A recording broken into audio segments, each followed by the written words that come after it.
This is a show that brings to the forefront newsmakers, entertainers, and those making a difference in our lives and in our world. Each week is a new adventure with topics ranging from the most serious and cutting edge to the most lighthearted and entertaining.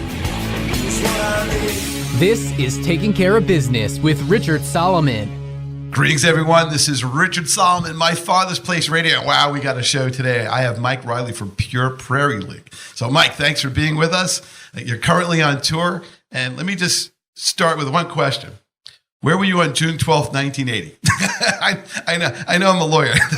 But June 12th, let me see. That would have been, we were in Los Angeles, and we were taping the Dick Clark American Bandstand. Close. You were at My Father's Place in Roslyn, Long Island, but I think that was the same time frame. So let's talk about both. That's right, it was. It was right after we did My Father's Place, right after we did the album and all the TV shows out there. All right, so let's talk about Dick Clark. By the way, pureprairieleague.com is the website, in case you want to know.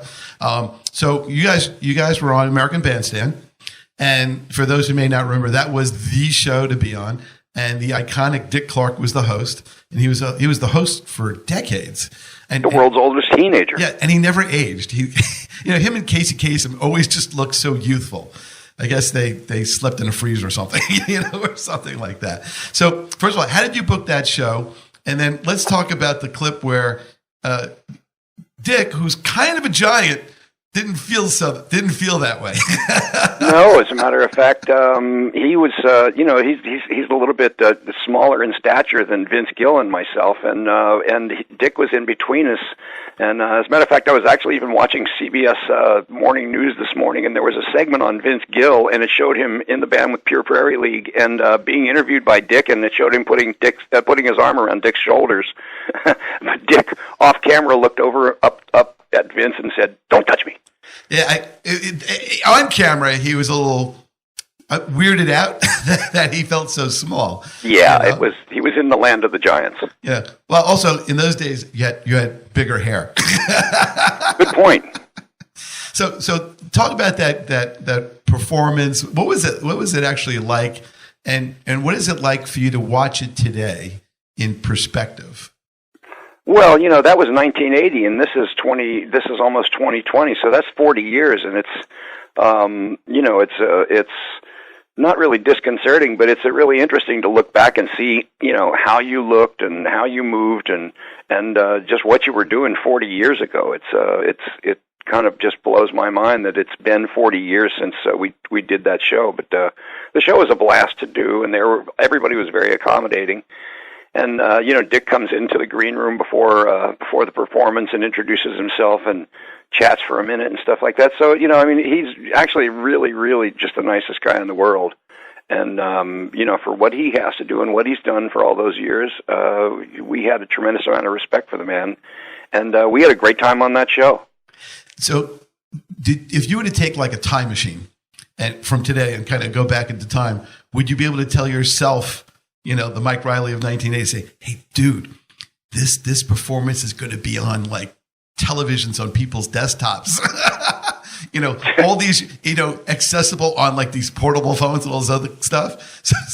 So you're going to be much cooler than you think. I mean, did you realize then what the potential was for its longevity and impact even today, even by people who aren't even maybe around to even know who Dick Clark was and American Bandstand and all that stuff? We never thought in those terms, Rich. We were basically out there doing one day, 1 week, 1 month, one tour at a time, one album at a time, and just hoping that people would take to it and keep moving, especially in the competitive environment of rock and roll music, and because it's rock and roll doesn't seem to shrink as much as it grows in terms of membership year by year. And you look at the crop of musicians and people that are coming out with music and videos and what have you now.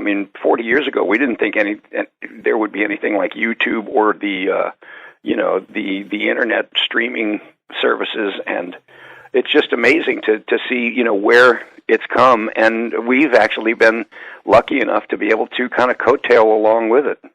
Has the internet helped you more than it's hurt you? Because, in some, and the reason why I ask it that way is because, everybody wants the exposure, but then the problem is with the exposure is that, hey, I've already seen it, that kind of mentality. And I'll follow up with, but there's still nothing like a live performance. Well, that's true, and that should and hopefully will never be replaced. People's tastes change over the years, and they also, some people go along with the times and keep up with technology, and other people, are just steadfast in their what makes them tick and don't like the changes. But the internet's helped us because it's introduced us to just a huge, there's millions and millions and millions of people, and I think that's what's contributing to the fact that we have, that we're in our 50th year, and people are still interested in our music. They like our album covers and the graphics. They like our music because it's kind of timeless. And it's actually gratifying to see what these young kids have come up with in terms of technology to keep us old guys, still in the spotlight a bit. Well, all I can tell you is this: on June 12th, 1980, there is a YouTube video of your performance at my father's place that was broadcast by WLIR. I have a feeling it's not an authorized copy on the internet, but what you guys played was you guys just rocked the house. It was a great show. And the thing that's great is because I couldn't have been there at that particular date and time, I could actually sort of get to be there. So it was you opened with Kansas City Southern, and then you played the following songs: "She's All Mine," "I'll Fix Your Flat Tire, Merle," which I got to talk to you about that because that's a great story. "Let Me Love You Tonight," "Ain't Living Long Like This," "I'll Be Damned," "Two-Lane Highway," Janny Lou, Amy, of course, Picking to Beat the Devil, sorry, Almost Ready, and "Freeborn Man." So that was just an electrifying concert. It was, lively and powerful, and we always do our good show prep here, so I wanted to make sure that I re-listened to that because I actually really like your music. What was that performance like for you at my father's place, and did you play there more than once? Oh, we played my father's place every year for years and years, and sometimes 2 and 3 times a year. If we were anywhere near the Northeast area, Epi would call us up and say, "Hey, I got a night open. Can you guys come in?" So, my father's place was sort of almost like a home base for us, and Epi always took real good care of us, and the place was packed every time we played there. We had people like Richie Kanata, Billy Joel's sax player at the time, come in and sit in with us, and David Sanborn, and we had all kinds of guest stars that would pop in, and my father's place was that kind of a nightclub where musicians felt comfortable and the crowd felt comfortable, and people would just it would be its own little microcosm. People would cut loose and dance, and they're on the tables and singing along, and the bands would pretty much be doing the same thing. Wow! So you've not yet seen or performed yet at the new My Father's Place? That's no, but we will be there on Friday, September 13th. Right. Now, what you will see is that they have an amazing sound system, and it's just a beautiful place, and it's very comfortable. I'll have to talk to you after the show to get a little feedback.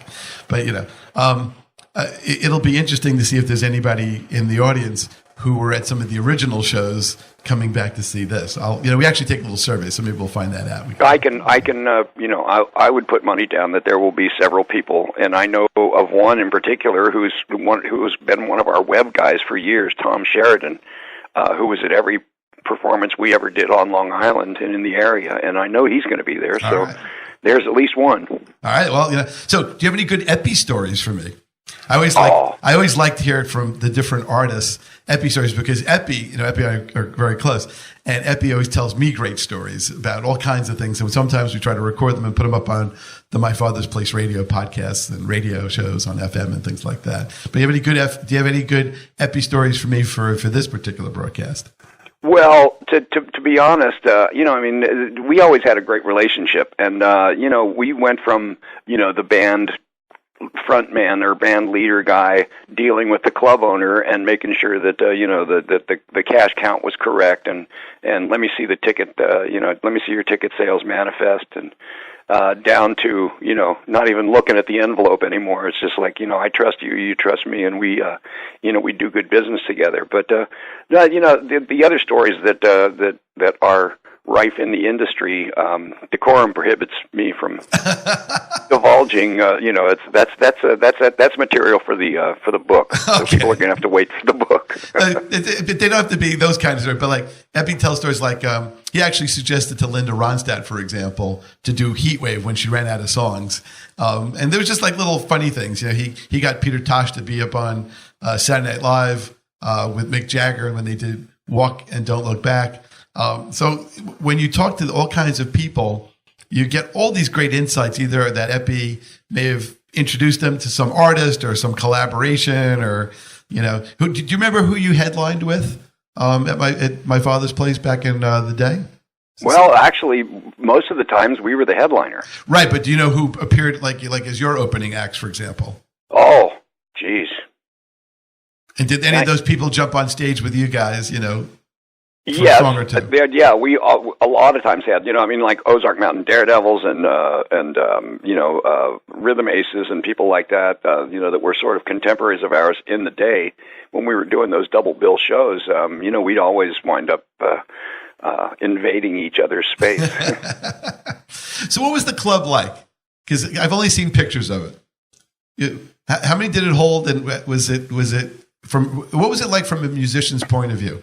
Well, luckily, the bandstand, it was a long throw room, and the bandstand was back on the back end, so we basically just looked out, and what probably was only about, I would say, 300 people looked like, 2,000. Because and I don't think anybody ever sat down. There was a big space, for people to dance, and then there were tables and that for people to sit at, but I don't think anybody ever sat down at any of the shows we played. And it just, so it looked like the combination of the dance area and mosh pit at a big concert. Now, I know that there was a relationship between WLIR and my father's place, and they did a lot of the broadcasts. Sure. Do you have any good stories or memories of either WLIR broadcasting any of your shows or listening? Well, we'd always try to get into the station when we could, and do some live stuff at the radio station. But LIR really got behind the band, and they used to sponsor these things called Party in the Park at Belmont Racetrack, and we did several of those. And one year, I remember in order to get to play the show, we were playing with Charlie Daniels, I think, and Marshall Tucker and the Outlaws, and because we were sort of like a local favorite, we had flown in on a jet from Rapid City, South Dakota, into LaGuardia, and then they had a helicopter pick us up. Wow. And land us at Belmont Racetrack, right in back of the stage. And I mean, it was like Beatles, time. We jumped out of the helicopter, ran up on stage, put out our guitars, and right into Kansas City Southern, and the crowd was just, and there were thousands and thousands of people at those parties. The crowd went wild, and Charlie told me later, because we were touring with Charlie Daniels and Marshall Tucker. Charlie said, he says, "Mike, I don't think I want to be your opening act." You said just like, because I just saw Charlie Daniels being interviewed by Sammy Hagar on his show on Access TV. That was a perfect Charlie Daniels impression. I know that Charlie Daniels played a number of times at my father's place, because Epi tells stories about Charlie Daniels and stuff like that. Yeah, of course. So, well, I will. Here's one little thing that I will divulge that is not exactly our proudest moment, but we used to, we hung out in Sag Harbor out on the east end of Long Island for years and years, and that's where I live now. But when we'd play these places, like my father's place, all my friends from Sag Harbor would rent a bus or two and just party all the way down, party all the way back, and nobody had to worry about driving. Smart, yeah. So, but two of my friends, one who has since passed away, one of my best friends, Jim Smythe, owned a local establishment in Sag Harbor, and his friend Black Bart would always come down to see us. And they would, after a couple of cocktails, they would feel emboldened enough to jump out on the stage. And these were two big guys, barrel-chested, big beards and stuff like that. And, people were wondering, who are these guys? And I blurted out one time, hey, man, let's give it up for Big Jim and Black Bart from the Charlie Daniels Band. And people would go nuts. Until finally one night Charlie pulled me aside again and he said, Mike, I appreciate what you're doing, but he said, mentioning the CDB and all, he said, but, them boys ain't in my organization. So I apologized and told my friends that, we're going to have to change their identities. Right. They're now with Jackson Brown. Yeah, there you go. Exactly. So is there a picture of you in the Norman Rockwell Museum? And if not, why? Because think about this. You have, the iconic picture of Norman Rockwell in a lot of your album artwork. I believe there's a Norman Rockwell Museum somewhere in Massachusetts. Yeah, in Stockbridge, where his studio was. Right. So should I not fly in a picture of you guys? Well, actually, we do have a picture of the band there. About 4 or 5 years ago, we stopped by and spent the day there with the director of the museum and, looking at all the exhibits. And years ago, in 1975, we were up in that area touring, and we got to visit Rockwell's studio and meet him. And, that's a life-changing moment. He loved what we were doing with the album covers. Sure. And using, we got permission years ago when we did the first record from RCA Records. They got permission from Saturday Evening Post to use their script and from Rockwell to use the Saturday Evening Post cover. And we kind of adopted that as our logo, which, turns out 50 years later that it was branding before branding was a term. And it's iconic. All right. Exactly. So, but Rockwell said he loved loved the fact that we were staying true to the cowboy and to the spirit, and we made him an official prairie dog, and the sixth member of the band, and so we went back to visit the museum a few years ago, and the director was very gracious, taking us around and into the closed areas and things like that, and of course our Saturday Evening Post cover is in a frame up there on the wall. Wow. I have an original copy from 1927 in my office, and several. I've got probably a dozen of the Rockwell signed prints of our cover. But related to that story, we were playing in Marin County in San Rafael a couple of years ago, and the original Norman Rockwell, excuse me, the original oil painting, which was not destroyed in the fire in his studio years ago, it hangs in George Lucas's Skywalker Ranch. Wow. Yeah, so Lucas owns the original, and I actually sent him several emails and calls, saying, is there any way that we could come by and just, look at the picture and maybe get a picture with it? But, Lucas is a busy man, and I'm sure he's got, 3,000 staffers running interference. So we never got to see the oil, the original oil up front. But, we've seen so many pictures, and I've got a signed Rockwell print of it. So it's just an amazing part of the band's legacy that that this grizzled old cowboy named James K. Van Brunt has stuck with us all these years. All right. Speaking of which, this is Richard Solomon, Mike Reilly of Pure Prairie League. We'll be right back.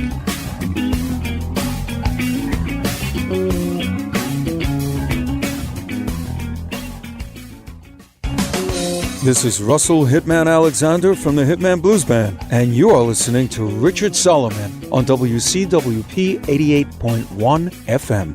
Welcome back, everybody. Richard Solomon, My Father's Place Radio with Mike Reilly of Pure Prairie League, pureprairieleague.com.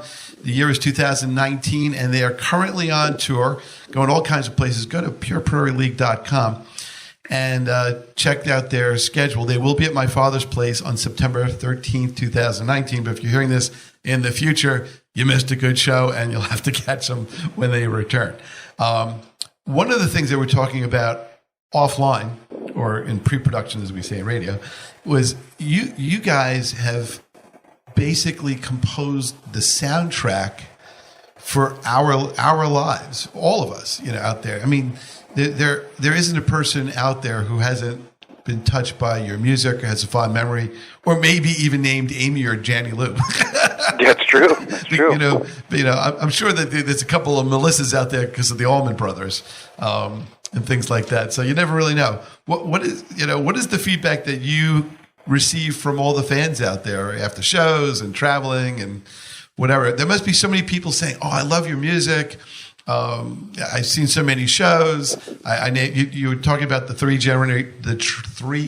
generation of Amy's. Well, talk about that. Yeah, we were in Longmont, Colorado. We played their street festival in the summertime every year, where they close down the streets and they get 5, 6, 8,000 people.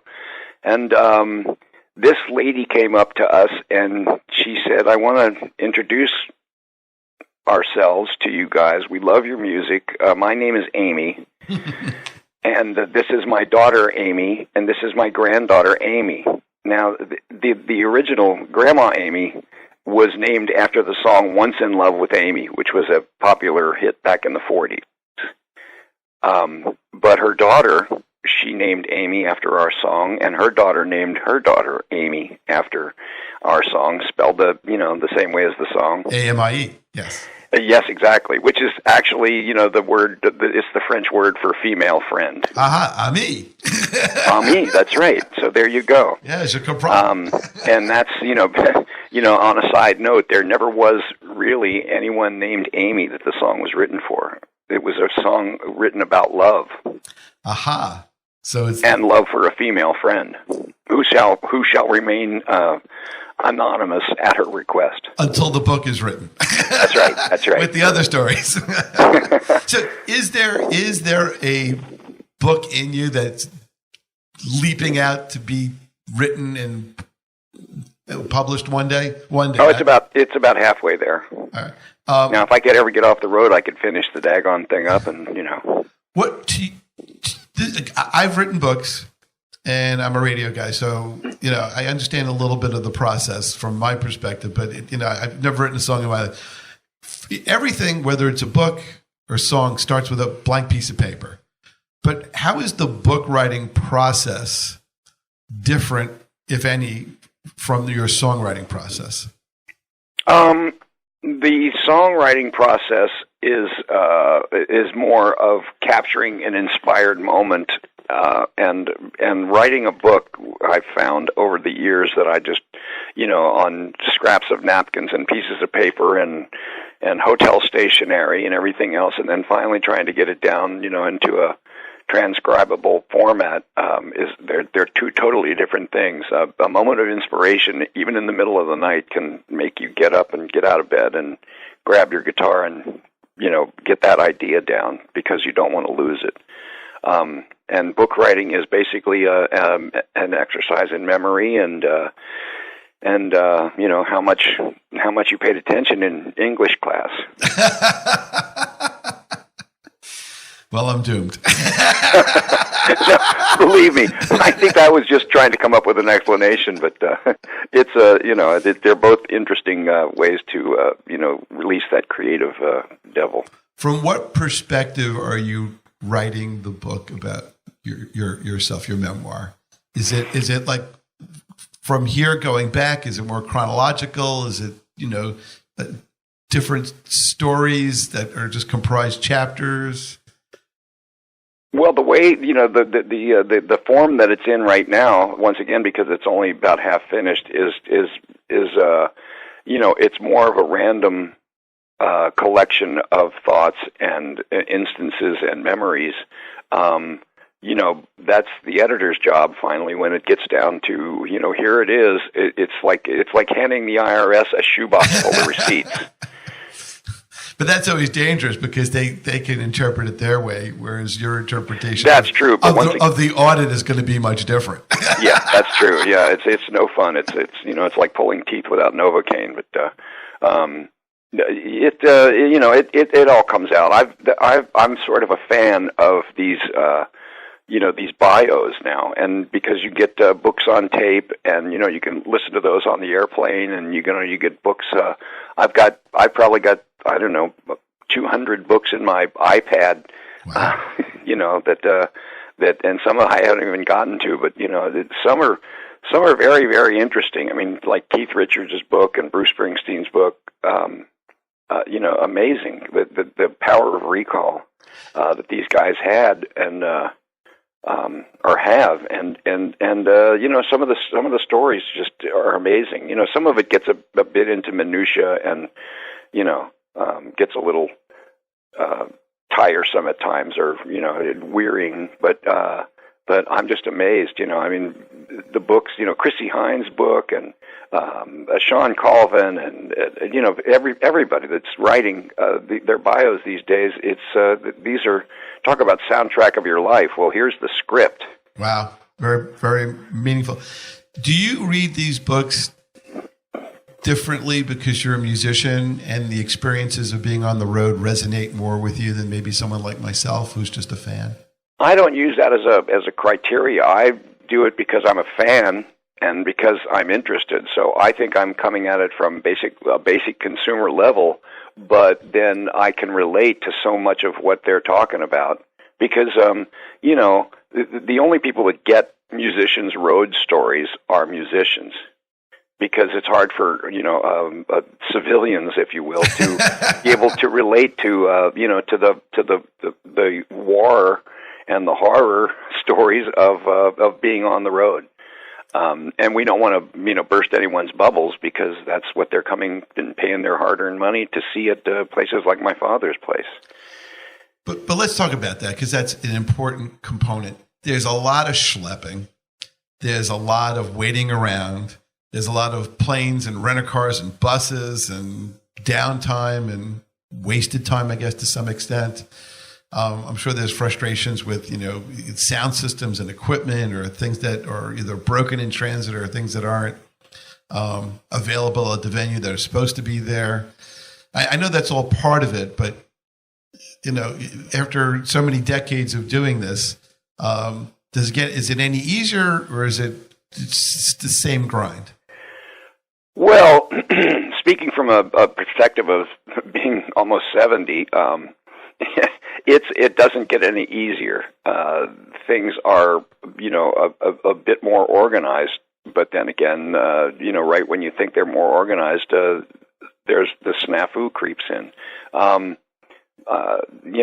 You were right about a lot of time being spent schlepping and sitting around and hurrying up and waiting. And I think that especially musicians that have toured for years and have been through all that and, rolling with the punches and adapting on the fly, now have a little less patience for snafus.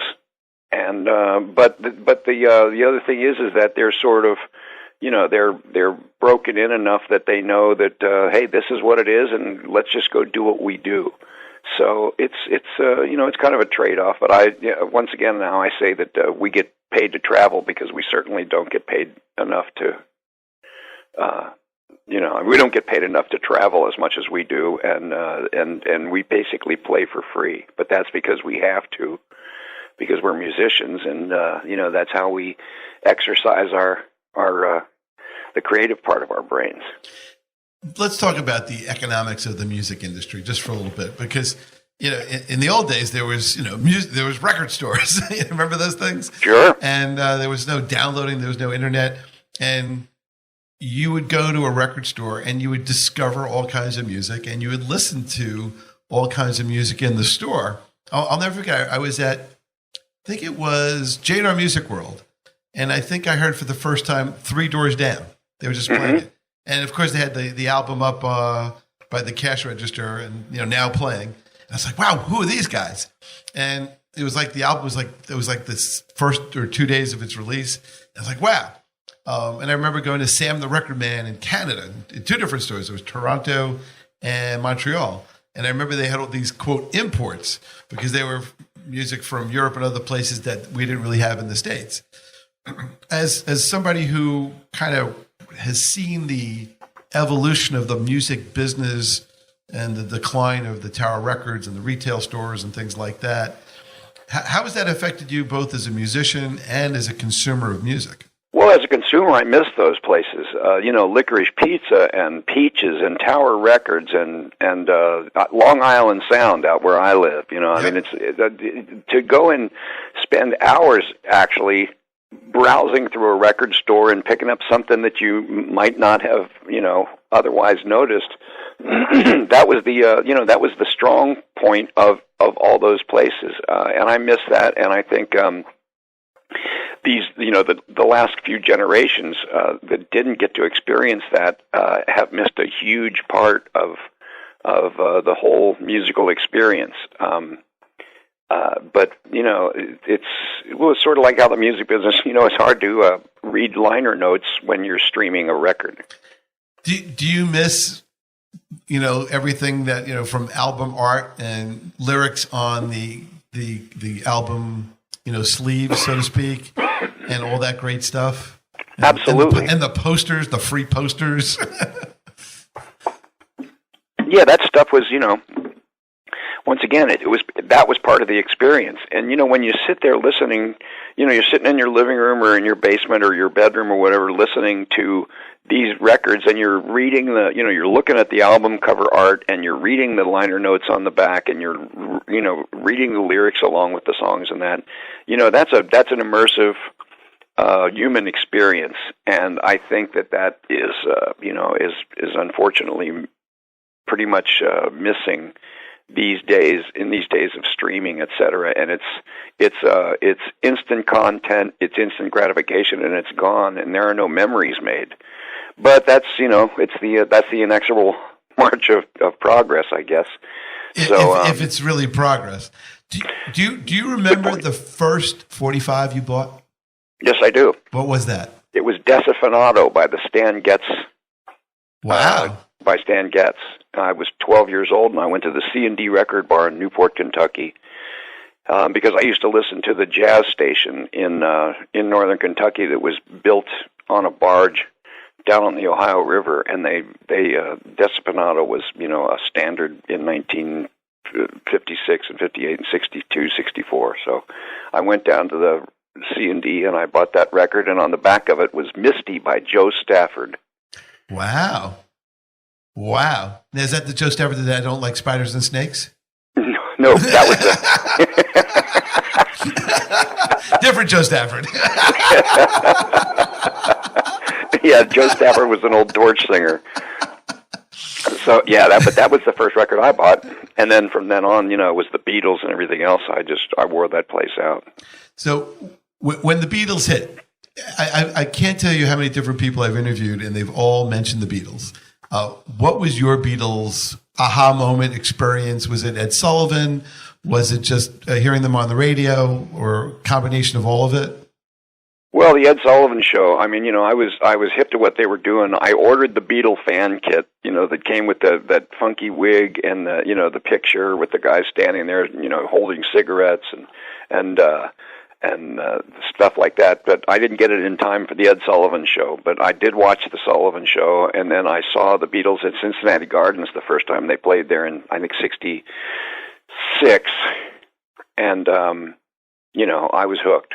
I saw them at Crosley Field when they played the ballpark there, and you couldn't hear the noise for the screaming. And the opening act was The Circle, Turn Down Day. Remember those guys? Oh yeah. Yeah, and they, you could. I felt so bad for them because you couldn't hear them, and it was like, what are you guys doing? Get the hell off the stage. We want the Beatles. And then they'd scream through the thing so loud that you couldn't hear anything anyway. But those, that's. I don't think there's anybody that can't say that the Beatles were, life-changing. How were they life-changing for you? Oh, melody, music, songwriting, lyricism. I mean, they didn't. There was nothing manufactured about them in terms of, manufactured stardom like it is today. It was Brian that got them to dress Natalie and dress well and present themselves well. Brian Epstein, their manager, but another Epi. Yeah, there you go. That's Epi. Right. Long lost relative of Michael, but that was just the music that came out of those guys, and it was just the perfect storm of timing and and the times in general at that particular point in history. And wow, talk about the luck of the draw and turning it into gold. And they were only around for a few years. But in those few years, they really, really did an enormous amount of diverse, rich music. Absolutely. They didn't get stuck in one formula. They tried to do everything else. I mean, they were doing sambas and mambos, and I Love Her and things like that. They were pushing the envelope, pushing the boundaries, and actually unwittingly, I think, exposing the general public to all the different styles of music that that were available. Do you still have your vinyl collection? I've got the ones my favorites. I've got the ones that I kept.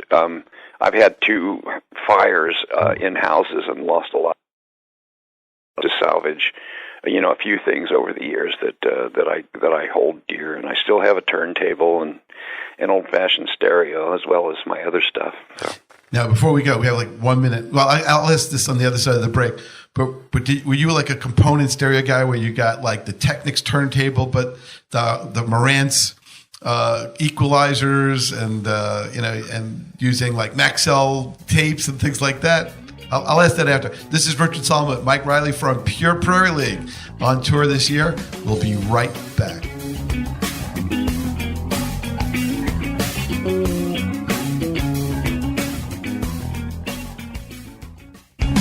Hey, this is Jeff Mattson of Dark Star Orchestra, and you're listening to Richard Solomon on WCWP 88.1 FM.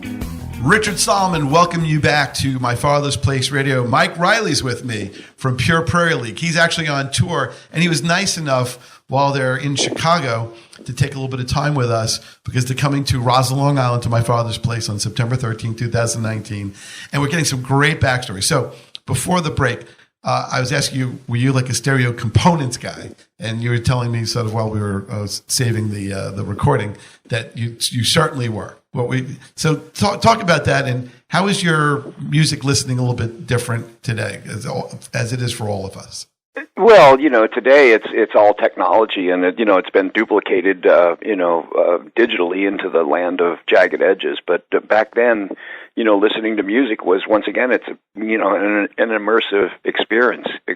And I used to have Macintosh components and a Torrens direct drive turntable and Bose speakers and JBL 4311s. The speakers that really made everything sound warm and transparent and huge. And it's these days everything is sort of transistorized, if you will, and it's like that's why I still listen to some of the old albums and things that I have, and actually even some of the remastered re-releases of some of the older stuff, on my 4311s, because it just sounds so warm and rich. So I think it's all depending on your conditioning and your ears over the years, but I still prefer the warmth of analog to the exact. It's like a 70-year-old looking in the mirror and going, I didn't see those blemishes there before. I can relate. So I kind of prefer the cataract vision of old age to the to the razor sharp focus of it's sort of like the outer limits. You can't adjust the horizontal. Don't touch the vertical. We can focus this to razor sharp clarity, and that's sort of the way things are these days. But I prefer. So in your recording process today, would you prefer to do all vinyl if you could? No. I don't know that I could say I embrace, today's technology, but I certainly am a fan of it. I mean, on my computer, I've got, Pro Tools that I take on the road, and we record every show, and I can take it home and fool with it and see if I like something. And but no, when we go in the studio, we record digitally, but we use, good old LA2A limiting amplifiers and some of the analog stuff, to warm things up. So it's a combination of using the old and new in order to achieve, what it is that you like personally. And that's, I think, these days that we've got that capability is a tremendous thing. I'm all for it. So in all the touring, so 50 years of touring, what has 50 years of touring taught you about America and the world? Just as far as, fans and music and merchandise and the whole thing. Like, what do you see that you didn't envision when you first started out? Like, didn't you guys start like 69? Yeah. All right. Well, let's talk about that. But what do you see? Like, what is your reflection upon all of this so far? Because it's not, it's a story that's still way in progress. Well, yeah, it is. What I see is that we're all the same. Music is the common thread that unites us all, and from a touring aspect. And we get shows over the years where people just come because it's an event, not necessarily coming to see Pure Prairie League per se, but they're coming to be part of an event. But year after year after year, I'm just amazed at the folks that come and see our shows, from back in the 70s when we were playing all the colleges to to the present day, where the average age of the demographic that comes to see us is probably 50 or 55 or 60. So, but they're all the same folks, and we always go out after the shows and talk to folks and sign stuff and whatever, and it just amazes me that with all the crazy stuff that is portrayed in the news media these days, that they're missing the point that I think the majority of all of us are pretty much the same and want the same things and enjoy the same things. Do you remember? Pardon me. Do you remember when you were in a car and you heard your music as you were like either driving or as a passenger, and you went, "Wow, that's like." Do you remember that moment? Well, I do. And where were you? Where were you? Well, I think the first time was probably riding on our tour bus, and in the early and mid 70s, and it was FM radio going on at that time. It was way before Sirius and everything else, but it's like all of a sudden they're playing Amy because we had been jamming it down all these college students' throats for years, and it looked like the work was paying off, and then somebody would, some creative DJ would say, well, let's listen to something else on that album. And that's what we've started doing in the last year or two, is going back and looking back into those first three albums specifically, and pulling stuff off the records that we had never played since like 1972 or 73. That are now in our set. So are the songs to you new again? They are, and actually the way that the band plays them these days, after becoming, if nothing else, I won't say accomplished, but I will say seasoned musicians. We've breathed new life into these songs, and I think they're being played and presented the way that I wish we would have known that then, how to do.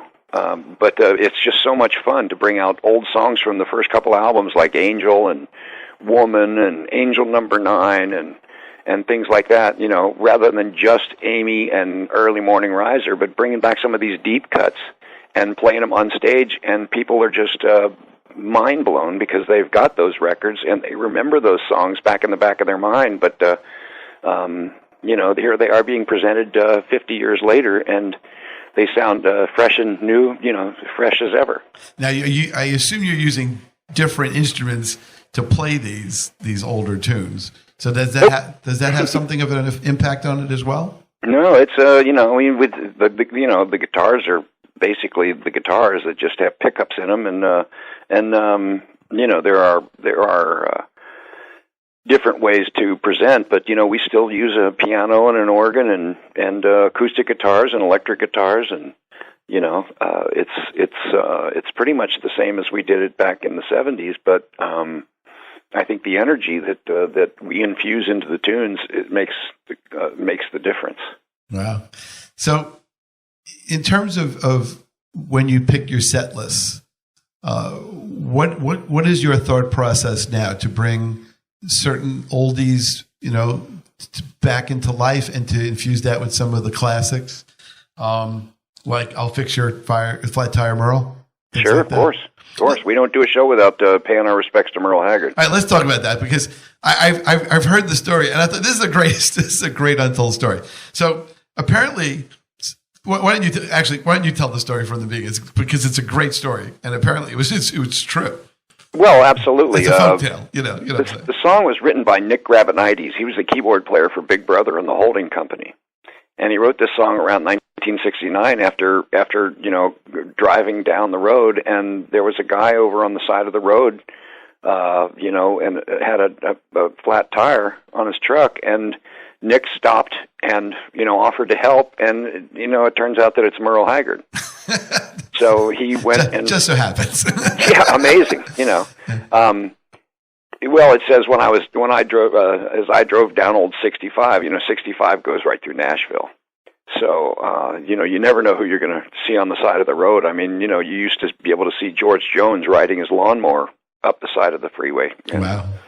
So, but anyway, that was a true story, and we sort of when Nick wrote the song, it was kind of almost slow and ballady and kind of honky. And we took it and kind of stepped it up a little bit and co-opted the song and adopted it, and we've been playing it since 1970. And obviously there was a time where you probably chatted with Merle about the song. Yeah, what was that like? Well, we were, as a matter of fact, I was on the phone with our publicist in Nashville years ago, and we were on a conference call with Vince and Merle. And Vince and Merle have become good friends, and I happened to get looped in on the conversation, and Merle says to Vince, he says, I like that song. Are those good boys? And Vince says, Vince told Merle, he said, Merle, they're great guys. He said, well, I like that song, and you tell them for me that I like it. So, and I was on, I was the fly on the wall on the third line there. So that was from hearing it from the horse's mouth, that was something else. That was really cool. So in the very brief time that we have left, which is sad, who were some of the other people in the music world that you either wrote songs about or came into contact with or collaborated with or wrote songs with or hung out, backstage with? Well, we hung out. We got to hang out with a lot of people, but we would try to get some guests on our records. Emmylou Harris sang on a song that Larry Goshorn and I wrote on the Two Lane Highway album called "Just Can't Believe It." We had Chet Atkins play guitar on "Kentucky Moonshine." We had Johnny Gimbel, the great fiddle player, playing on "I'll Fix Your Flat Tire Merle." We've had David Sanborn on sax, like "Let Me Love You Tonight." Don Felder played a mandolin track on a tune or two, and over the years we've had some great people collaborate with us in the studio. It's just one of those kind of things where serendipitously, Alan Toussaint was at Criteria Studios when we were recording a record down there, and we wound up doing a version of "Working on a Coal Mine," and you can hear him tinkling the ivories, and it just we've been blessed to have some great opportunities to meet some of our heroes. So who were the bigger influences in your youth that that you eventually got to meet? Oh God, Merle Haggard, George Jones, Conway Twitty. Oh, Conway Twitty! Wow. Oh yeah. Wow. Loretta Lynn. We just did the Opry, last year, and Miss Loretta was, one of the guests in that, and we got to meet her and talk with her, and getting to play the Grand Ole Opry in the last few years, several times a year. We've met a bunch of country stars that we had only heard on record. I was standing with Jim Ed Brown, and he was one of my dad's favorite singers, and so I called up my dad and put Jim on the phone. He says, "Tom, this is Jim Ed Brown." He says, "Oh, you're foolish," because he knew that I was a jokester, but he was pretty amazed that I was standing backstage at the Grand Ole Opry, and and had one of his favorite country stars, on the phone with him. So it's those kind of things that just life has afforded us some great opportunities and has also dealt us some tough blows. But it's all part of life's rich tapestry. Well, interesting enough, I got to meet John Carter Cash. He wrote a book about his family's recipes, and he still produces Loretta Lynn. And he talked a little bit about that in the interview. So, it was interesting when he was talking about, in his house, I guess because it was, Johnny Cash and June Carter, the people that would be in the living room were like all these legends of country. Oh, yeah, yeah. But in many ways, you have a lot of that kind of similar experience, meeting with some of the great musicians and artists, icons, legends, and heroes to a lot of us, and the soundtrack of all of our lives. That must be such a great thing to look at your scrapbook and go through the pictures over the last 50 years and see all of these people who, you interacted with, because you're part of that too, Well, I keep more of a mental scrapbook. There are times when I wish I had a camera with me, but I can still remember the images vividly. And and you're right. It's when all of a sudden you see some people that are such a big part of that existence that we call our lives. Later on, my wife was sitting out in Sag Harbor the other day, and Paul McCartney walked up and to buy some fire department raffle tickets. So wow. It's it's just that kind of there are moments that we should be thankful for every day when we wake up, that we have those moments. Well, what I want to do is I want to thank you for all that great music that has really enriched all of us. And I do remember listening to so much of it on FM and on college radio stations, and we're a college station too. So in many ways, it's a great thing. I can't thank you enough for your time being with us today and sharing the great stories. And I wish you a lot of success on that tour and all the future tours. And I really can't wait to read the book. So all I can say is move over, Keith. Well, I'll be happy if it sells in the tens of copies. Bruce, Keith, move over. I got a new read. It'll be interesting. Is there any parting thoughts or words for the fans out there that you'd like me to have broadcasted for you? Well, we owe our careers to the people that appreciate our music and come and spend their hard-earned dough, to come and see Pure Prairie League do what we do because we have to.